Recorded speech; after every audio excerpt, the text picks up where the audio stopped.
Good morning.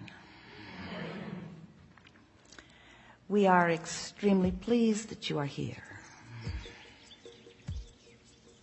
It is good to come together for the purpose of co-creating. Do you agree?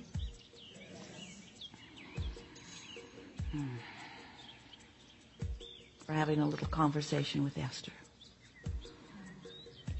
We're all considering letting you in on it.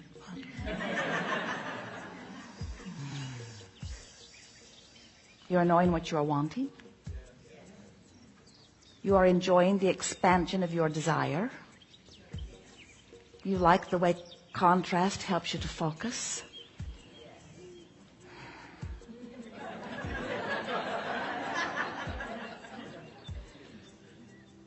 You like the way contrast helps you to focus.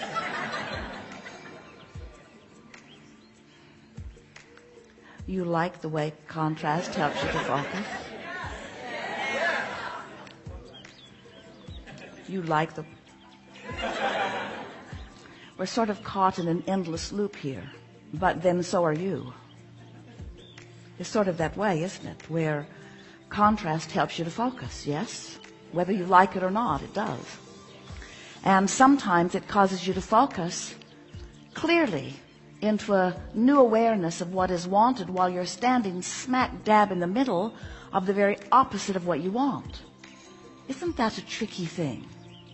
To have life help you know clearly what you want while it's pointing right at what you clearly know you do not want. And then some smart aleck, non-physical, rentless, jobless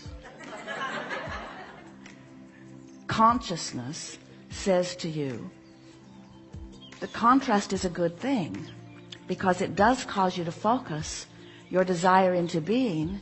And sometimes you say to us, through your thoughts, through your words, through your behavior, that even though your desire is focused into a sharp, clear new place, it doesn't feel so good to you until all of you is focused in the direction of that.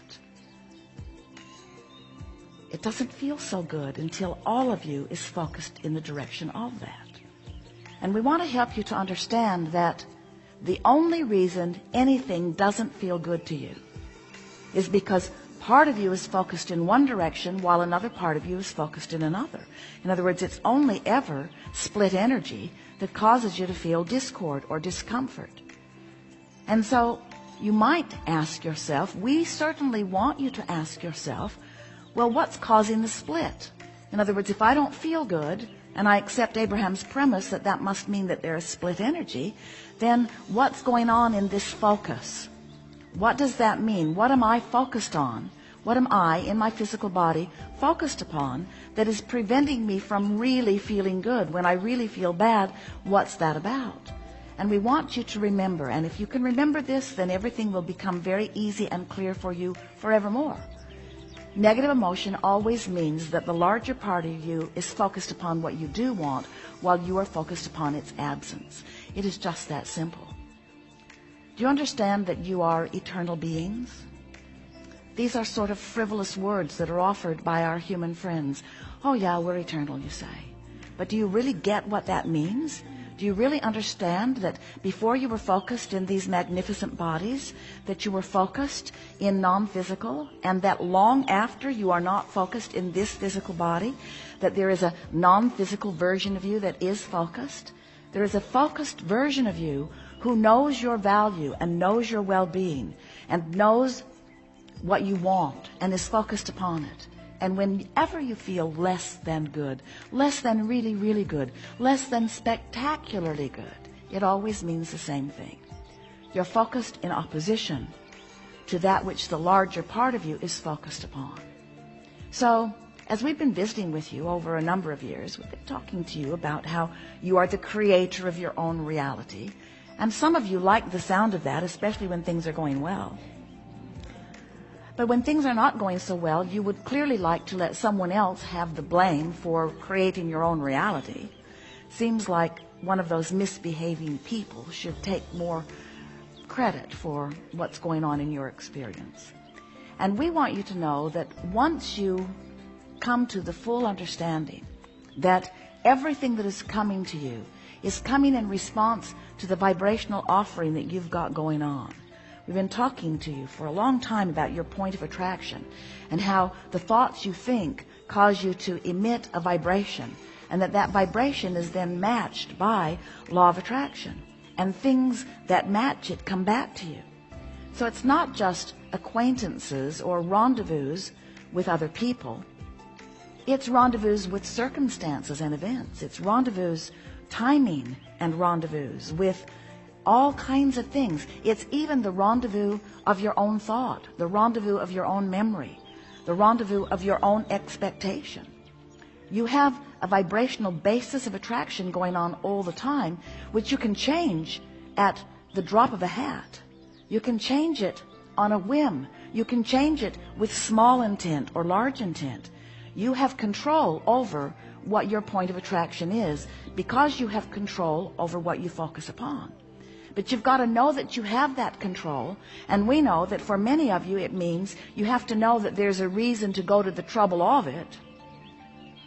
We play with you because we know that when you get hold of your vibrational output, then you've got control of everything that comes into your experience. And we know that getting control of your vibrational output simply means training yourself bit by bit to thoughts that feel better and better until that's your habit, that's your vibrational habit, until what comes to you comes in response to that better feeling thought and that better feeling thought, until you have this train of better feeling thoughts, until you have this habit of better feeling thoughts. A belief is only a thought you keep thinking, yes? And so you have habits of thought. But for most humans, your habit of thought follows what you are observing. And you have put yourselves into such a wide spectrum of observable things. You have the ability to observe worldwide. You have the ability to observe specifically worldwide.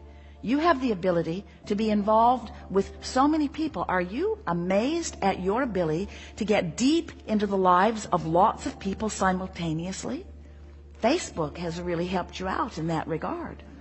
You have the ability to know so many specific things about so many specific things that your vibration has the potential of being scattered all over the place. And every time you focus on anything, you set up a vibrational pattern that brings more like it and more like it and more like it, until before you know it, you are surrounded with the evidence of your patterns of thought, and that evidence makes you believe, because there's evidence that things are the way they are. And most are not realizing that things are only the way they are because of your patterns of thought. And you have the ability to develop the pattern of thought that you choose. You do not have to develop your patterns of thought in response to what is around you. We know that if you were observing in general terms, your patterns of thought would serve you extremely well. And the more specific you get as you focus, the more specific the comeback is, the more specific the law of attraction brings details to you. The more specifically you focus, the more specifically things fill in. And so in order to explain this point of attraction, we are talking to you about this vibrational standpoint, this vibrational basis. And we are calling it a vibrational grid. There are lots of words that could be used to explain it. But the point that we really want to establish, the point that we really want you to focus upon, is that you are vibration more than you are anything else. And it is your vibrational offering that causes everything that comes into focus to be. So everything about your body, everything about your acquaintances, everything about the way you move through life, everything about the way everything touches you is about your vibrational offering, over which you have complete control, but usually don't exercise it all that well. Most people are offering most of their vibration in response to what they are observing, and they are not all that particular about what they are observing. So for most, it sort of goes like this. You see something, you have an emotional response to it. That emotional response brings more like it, which you have another emotional response to, which brings more like it, which you have another emotional response to. And these emotional responses are only indicators of vibrational standpoint, vibrational stance. So when you decide that you want to exercise more control over your vibrational standpoint, if we were standing in your physical shoes, the way we would go about it is we would decide that we would approach it from an emotional basis rather than from a thought basis. So as we began here today, we said to you, do you like the way contrast causes you to focus?